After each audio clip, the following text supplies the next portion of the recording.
வணக்கம். நான் உங்கள் வாஸ்து பாலச்சந்திரன். தொடர்ந்து நம்முடைய சேனலில் கனவு பலன்களை பற்றி பதிவு செய்து கொண்டு வருகிறோம்.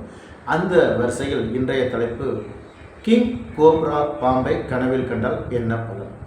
அதாவது பாம்பு வகையில் மிகவும் பாதிப்பை ஏற்படுத்தக்கூடிய விஷத்தன்மையுடைய பாம்பு கிங் கோப்ரா பாம்பு. இந்த பாம்பு கனவுல வரும்போது சற்று முன்னெச்சரிக்கையாக அன்றைய தினத்தில் நீங்கள் ஒவ்வொரு காரியத்தையும் செய்ய வேண்டும்.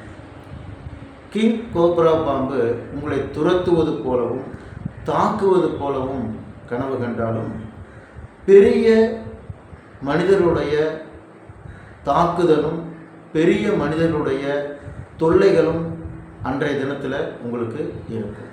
உங்களை கொத்தி தாக்கி நீங்கள் உயிரிழப்பது போல் ஒரு கனவு வருது, அல்லது உங்கள் உறவினர்கள் ஒருவர் உயிரிழப்பது போல கனவு வருது அப்படின்னா அது நல்ல கனவு தான். அது எந்த விதமான பாதிப்பும் உங்களுக்கு தராது. கிங் கோப்ரா பாம்பு இறந்து கிடப்பது போல கனவு கண்டீங்க அப்படின்னா பெரிய பிரச்சனையிலிருந்து நீங்கள் தப்பிச்சுக்குவீங்க. கிங் கோப்ரா பாம்பு மற்றொரு பாம்பை கொன்று சாப்பிட்றது மாதிரி நீங்கள் கனவு கண்டீங்க அப்படின்னா உங்களுக்கு நம்பிக்கையானவர்களே உங்களுக்கு இடையூறு செய்வார்கள், ஏமாற்றுவார்கள். அன்றைய தினத்தில் சற்று கவனமாக இருக்க வேண்டும். கோப்ரா பாம்பு ஊர்ந்து அமைதியாக அது செல்வதாக ஒரு கனவு வரும்போது அது நல்ல கனவு தான். அன்றைய தினத்தில் நீங்கள் நிதானமாக ஒரு முடிவெடுப்பீங்க. அந்த முடிவால் உங்களுக்கு நன்மைகள் பல உண்டு.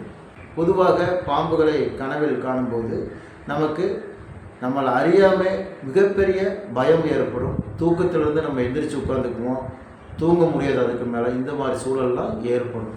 அதனால் நீங்கள் பெருசாக பயப்பட வேண்டிய அவசியம் இல்லை. காரணம், நீங்கள் எந்த நேரத்தில் அந்த கனவு உங்களுக்கு வருதுங்கிற பொறுத்து தான் உங்களுக்கு பலன்கள் அமையும். எல்லா நேரத்துலையும் பாம்பு கனவுல வந்துச்சுன்னா அது பாதிப்பை ஏற்படுத்தாது. காலையில் ஒரு 7 மணிக்கு நீங்கள் தூங்கிட்டுருக்கீங்க, அல்லது 6 மணிக்கு தூங்கிட்டுருக்கிறீங்க, நைட்டு 11 மணிக்கு தூங்கிட்டு இருக்கும்போது ஒரு கனவு வருதுன்னா அதெல்லாம் பலிக்காது. அந்த கனவுலாம் எந்த விதமான பயமும் தேவையில்லை. நன்றி. வாழ்க வளமுடன்.